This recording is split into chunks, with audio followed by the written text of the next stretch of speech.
Good morning. This is DSR with morning news. ముందుగా ఈనాడు పేపర్లో headlines. Manmohan సింగ్కు Bharat Ratna ఇవ్వాలి కేంద్రాన్ని కోరుతూ శాసనసభ ఏకగ్రీవ తీర్మానం. అధికార విపక్షాలు సంపూర్ణ మద్దతు. మాజీ ప్రధానికి ఘనంగా నివాళి. ఫైనాన్షియల్ డిస్ట్రిక్ట్లో ఆయన విగ్రహం ఏర్పాటు చేస్తామని సీఎం రేవంత్ రెడ్డి వెల్లడి. మాజీ ప్రధాని మన్మోహన్ సింగ్కు తెలంగాణ శాసనసభ ఘనంగా నివాళులర్పించింది. ఈ నెల 26న కన్నుమూసిన ఆయనకు నివాళులర్పించేందుకు సోమవారం సభ ప్రత్యేకంగా సమావేశమైంది.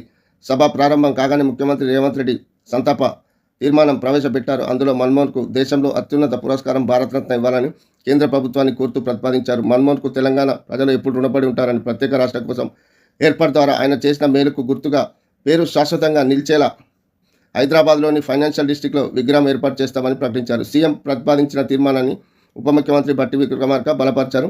భరాస భాజపా మజ్లిస్ సిపిఐ సభ్యులు సంపూర్ణ మద్దతు తెలిపారు. మన్మోహన్కు భారతరత్న ఇవ్వాలని తీర్మానానికి